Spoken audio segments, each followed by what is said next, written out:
Hey, Drill Masters Elite community. This is Coach JT here with Coach Freddie. Super excited to have him on the call today. And he's going to talk to you a little bit about who he is and how to play life's game. Yeah.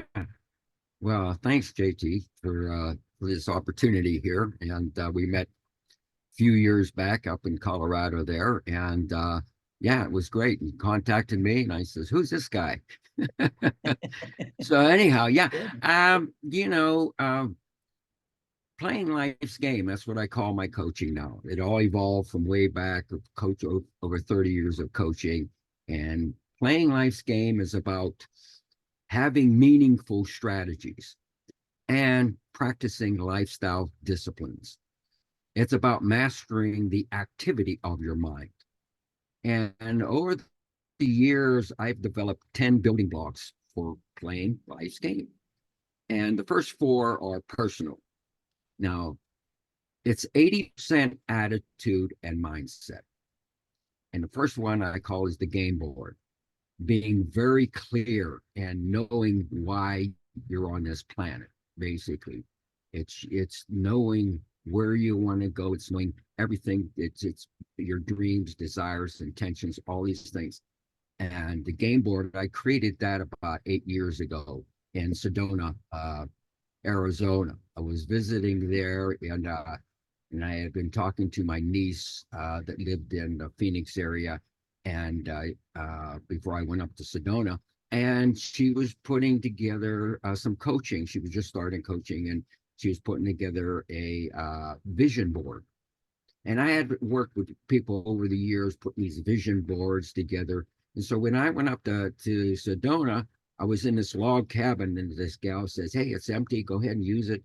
And so I was there, and I decided to create a game board. I had no concept of what the heck what was gonna look like, but I put it together and I drew it once, just an outline, and then I drew it again, and that's exactly how I use it now today. And so I can go over that a little bit later. But the first one is the game board, being very clear in your mind of what you really want out of this life, how you want your lifestyle. And the second one is the channel, and that's activating the mind and connecting to the universe. Because basically, everything in this universe is energy and information. Everything. We're energy information, the trees, the plants, everything, rocks, they're all, and it's all vibrating. And so using the activity of the mind and channeling your dreams and desires, that's a way to connect to the universe. And I have a whole program about that. And I learned that technique uh, 40 years ago. And I was going through a separation with my wife. We got back together, and she says, "Well, should we get some counseling?" And I had no idea where I got these people from, but this gal came over and she taught us this visualization, this relaxation technique. And I'm using it now today. I call it channeling, because you're channeling your visions. Okay. And the next one is the silence. That's tapping into that stillness that's inside of us. It's nurturing your soul. And in the 90s, I had been studying with Wayne Dyer, Deepak Chopra, Jack Canfield, all these guys, and talking about the law of attraction and everything else. And then so I started studying with Wayne Dyer and Deepak Chopra, and I learned how to meditate and really to get into that silent space. And I call it the silence, tapping into that stillness that everybody has, and it's nurturing your soul. And the fourth one is stamina. It's energizing the body. It's realizing that health is wealth. Without your health, you have nothing. I mean, you can have all the money in the world, and if you're not healthy, you're not enjoying your life. In all my life, I've always been striving to keep myself healthy, learn this and that, and everything else. And the next six building blocks is about business. And it's also 80% attitude and mindset. And the first one I put together was building an organic business. It's balancing integrity, service, and ethics. And so the next one is using the golden circle. And that's 3 circles. And there's an inner circle called why. And the next circle is how. And the next circle is what. And in business, people always are selling what they're doing and then how they're doing it. Very seldom do they talk about why. But psychologically, people buy why you're in business before they buy any product or service that you're selling.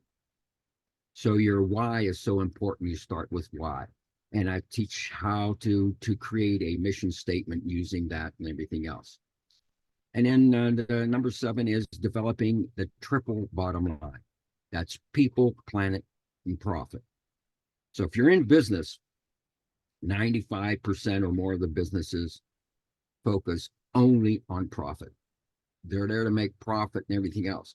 But if you run a business using the triple bottom line, that's people first, the planet. So you take care of your people, you train them, you treat them right, take care of the planet, the profit's going to come. Okay. If you do a good job doing that, the profit will be there. So, and then the number 8 is building an Olympic team. Because when I started this way back, I used the analogy of sports. When I started, well, in the late 80s, there were no coaches. The only coaches there were sports coaches. No, there was no coaches in the business arena. So they were all consultants. Well, consultants go in and if you have a problem in business, they go in and solve that problem. But coaches, what happens is that coaches go in and help people figure that out themselves. So they know this is what you're coaching. And so I started using a diagram of the football stadium and saying, hey, this is your game you're playing. Okay. Whatever business you're in, this is your stadium. And the fans out here are your customers. You got to take care of those people, right? And the people running around on the field, that's your team. You got to train them. You got to treat them right. If you do a good job doing that, you're going to satisfy the fans out here. So I started using that analogy, and I started, instead of using a consultant, I started using coaching. I use a coaching style of consulting, basically. And that's how it all started over 30 years ago. And so building your Olympic team, that's supporting your people. And then it's creating a culture in your business. And it's in taking your people, because they all have visions and what they want in life too. And you have to meld that with, their desires with your mission statement and your vision in your business. And if you do a good job at that. So, and the next one in number 10, ultimately, if you do all those things, establishing a benefit corporation. It's called a B Corp. It's a legal tool that you can incorporate, and it protects your mission statement. If you sell the business or take on investors, they can't change your mission statement. They have to adhere to that. So that was the ultimate thing, because I had worked with over 50 different companies in my lifetime. That's a lot of companies. So if you divide that up, that's not a lot of time that I spent with any one company. So if you master those 10 building blocks, is when playing life's game becomes really a lot of fun and joy. And so it's exciting to play that. So, whether you're an entrepreneur or an athlete, the same mental attitude applies. Your dreams, your vision, your mission in life. That's the key to enjoying your stay on this planet here. So I've read several books. I have, and everything. Matthew Kelly wrote a book called The Dream Manager, and he has a saying in there. And he says, he quotes, at different points in our journey, both professionally and personally, it's easy to get caught up in surviving when we stop dreaming.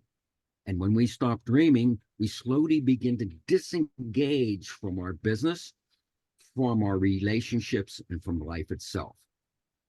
So being connected all the time to your dreams, and it goes all the way back to the first one, the game board, being very clear about your dreams, desires, intentions, and just using that. And being a coach for over 30 years, I realized right away that a coach's main function is bringing out the best in people. And that's my tagline, bringing out the best in people and everything that I do, So that's a little bit about what my program is. And it's taken me years and years, 30, 40, 50 years of all this experience. And, I had a lot of ups and downs. If I don't stay with a company that long, but I learned from everything. At the time, sometimes it seems like it's a tragedy. It's really bad, something happens. But I look back at it now, and there's nothing bad that ever happened to me. It's all an experience that you learn from. And if you don't learn that experience, you repeat it. So, being a coach, that's what we do to the kids and the people that we're coaching, is to have them look at whatever you're doing and say, how can I prove that? Being like an Olympic athlete, that's what I started using the term Olympic athletes, because Olympic athletes in the past, anyhow, were there to prove to themselves how good they are. Okay. They weren't there for the money. It's how can now, and they're always asking, am I better today than I was yesterday? Am I better this week than I was last week? And the coaches always supported that. And so that's where playing life's game from. You have to have there's tons of good coaches out there. But what I found is a lot of the coaches, and they're good at what they do. They can teach the basics and everything else of, what's happening. But there's very few coaches out there. Some are talking about what I talk about a little bit about the mindset. But most of them have no clue really how the mind works and everything else. And so I have disciplines and everything else that I teach right away to people. Hey, this is how you do this. I mean, the channeling that I learned 40 years ago, I was playing handball in California at the time, and I used that to win handball tournaments, just visualizing. And some of the visualizing techniques were used in basketball way back then, way, way, way before I even heard of this thing. But they used to practice free throws in their mind. Every free throw, swish, swish, swish, swish. That practice, because you have a conscious mind and an unconscious mind. The unconscious mind is where everything is stored. And the unconscious mind cannot tell a difference between actually throwing a free throw or practicing in your mind. And so if you do that over and over and over, it's almost as good as practicing in person. So I've used those techniques when I was playing. Playing handball was cold, and would go into the steam room just to get our whole bodies warm and loose and everything else. And that's where I visualize every shot playing handball, because you only use your hands. And I practice every shot in my mind before I went out, before every match, because you had time. So you went into and that was perfect for me. And I've used that all during life. I've used that technique actually in business. I was a business appraiser way back, and I was appraising businesses for attorneys. And so the one attorney says, have you ever testified in court? I says, no, I've never testified in court, never had to. And he says, well, I have a couple cases here that we may have to put you on court. And so he told me what I had, the opposing attorney is going to try to disqualify me because I never qualified. Why am I qualified? And so I practiced in my mind for 3 weeks. over and over, just walking in and having my Perry Mason suit on. I just went the whole 9 yards, man. And everything, exactly everything that I visualized happened almost exactly. Looking at the judge and then it's hearing, just asking them to repeat the question. So I was very calm. And so it, even to the fact that the attorney says, Freddie, you did a great job. We're going to be using you again for sure. I mean, it happened that way. And so I know that these practice in sports and business can be used in anything in life. So what I teach people is that if they're in want to do this for business or for sports, these techniques disciplines that I teach can help in their whole personal life if they put it together. So that's what I've been doing. So I love it. I love it, Coach Freddie. And I got how I want to quickly relate this to our young coaches coming up and our young athletes and parents that are on here and how they can communicate it. Share with us your story a little bit, not necessarily the entire story, but right now you're 83 years old. What are you doing and why do you think you're still able to do it at such a high level?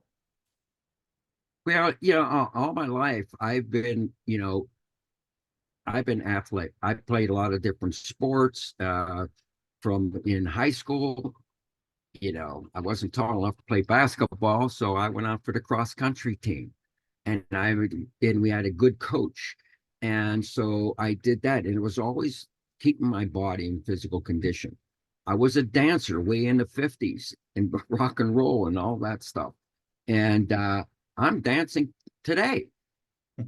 That activity of all the time doing something, uh, you know, uh, I was always conscious of my health. I had my ups and downs, nothing really serious too much, but and I do get sick every once in a while. And the reason is I let my immune system get down. I over exert myself, don't get enough sleep, whatever that is, but I get myself right back into the focus. And I've taken, courses on, every year I've been taking, 2 or 3 or 4 self-improvement courses. Some had to do with health, some had to do with mental, all this stuff. I was always, trying to improve myself in one way or another. And so my health was one of the first ones. I didn't trust doctors. I don't have health insurance. I don't need it. What I have is some good alternative doctors. I have one in Florida, and she is really great. She's an acupuncturist. She's a naturopath. And if I have something wrong, I call her. And I met her several years ago, quite a few years ago. Became friends. We share a lot of different things. And your body is a miracle in itself. It can heal itself from anything without drugs. So I don't want to get into a lot of that stuff, but I've been always active, playing different sports and everything. In San Francisco, I I went down to I went to San Francisco to when my first career started in the baking industry, actually. And so I started in a small pastry shop in Western Pennsylvania when I get out of high school in 1959, and I started working and the owner, Ed Swain of the Princess Pastries, he had just bought the bakery, and he was great. So I had some great mentors, and the head baker took me under his wing, and I'm right out of high school. I don't know about baking. I just wanted a job, and he taught me everything he knew. And after 1 year of working with this head baker, I was taking his place when he went on vacation. And when they opened up a new location, I started running that location. And then I got really enthralled about baking, and I had a big dream of becoming a master baker, working for a large bakery, because this was a small little pastry shop. It was a lot of fun, and people they joked around. It was like a family.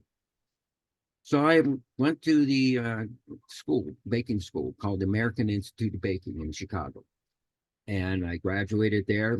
got a degree in the science and technology of baking. I got drafted into the Army for a couple of years, 2 years. It was peacetime then, just before the Vietnam War. And I didn't get to go there. I was fine. I didn't want to go. I didn't want to go any place where anybody was shooting, man. Nothing. So anyhow, I uh, I got out of the Army in 1966, and my roommate at the American Institute of Baking, his father owned the world's largest sourdough Frenchman bakery in San Francisco. And he contacted me and he says, "Hey, Freddie," he says, "I need somebody to come out. I'm going to offer you a job to take over the bakery." I says, "Hey, you got it. I'm coming on, and so that's how I got to San Francisco. And while I was in San Francisco, naturally, the San Francisco Bay is there. I see these sailboats out there sailing. I had never been sailing. And I says, "That's what I want to do. I want to be an expert sailor. I want to own a sailboat. I want to go out sailing. This is what I want to be and do and have and all this stuff." And I started visualizing this stuff. I didn't know how. So I went to sailing school in South Toledo, learn how to sail. And now you think you're an expert. You have no idea what sailing is about. But anyhow, that's how I got into sailing. And I sailed on the San Francisco Bay for 30 years. And in between that sailing and everything, this is when I did other stuff too. Got married, had a son, and then we went through a separation. And then when we got back together again, we says, "Okay, we're going to start all over again, not going back the way we wanted." And that's where I came across the what I call channeling, because my ex-wife, we did get ultimately divorced, but she said, "Should we get a counselor?" I had no idea where I found this gal, but it was taught me and her and my son that was 10 years old, this visualization technique and this relaxation technique. And I've been using it for 40 years.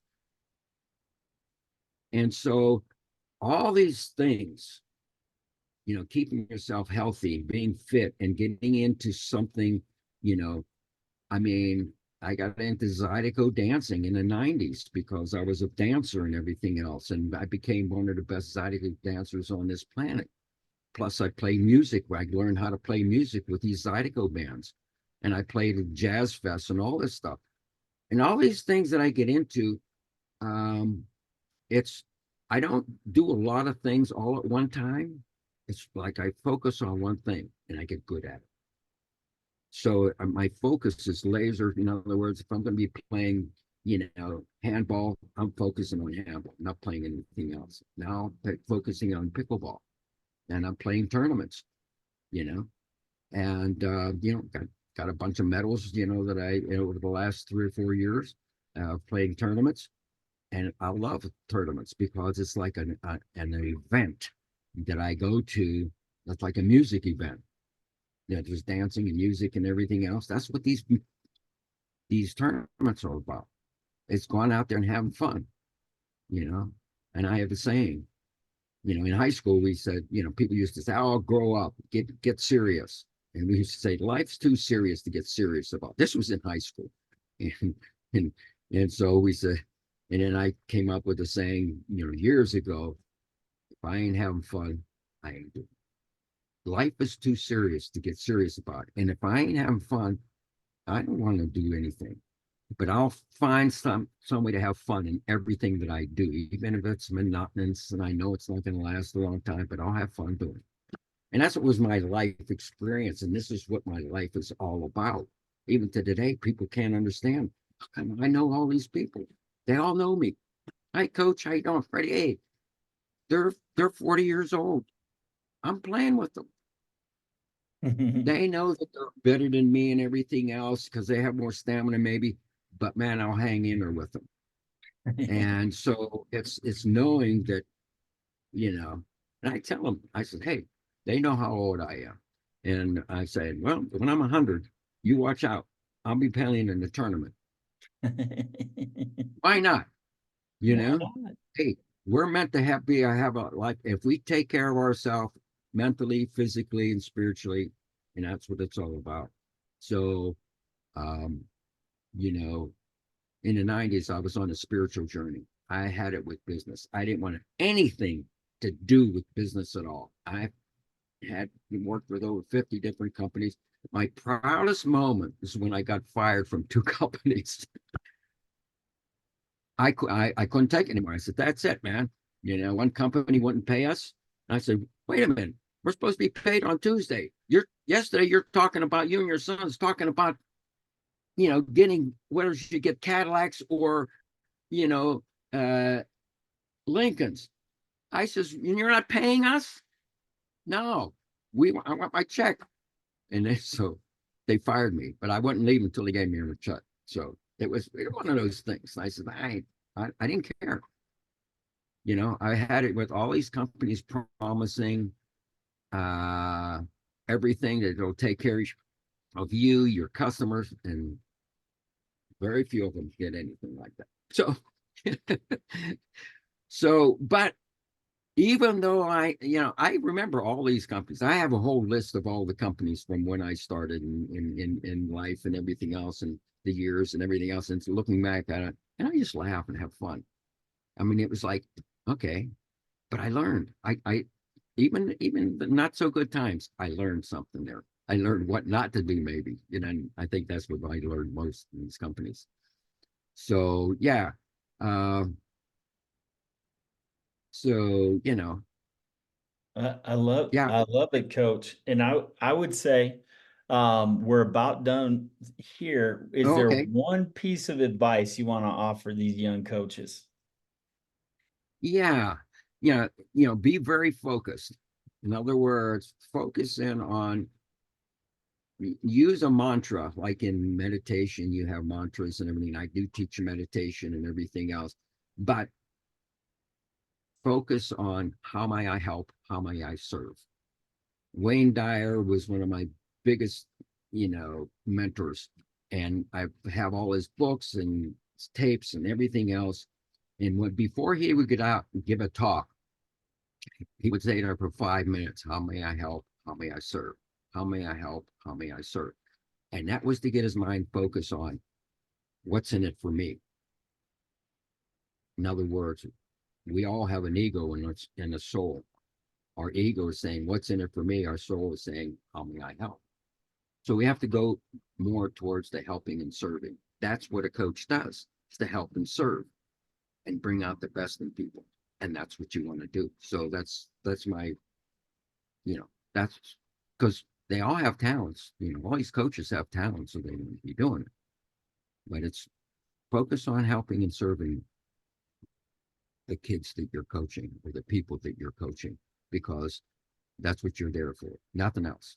You're not there to be, yeah, you like to win everything and all this other, but yeah, that's when you win, you said, hey, I did a good job of learning, okay, or teaching.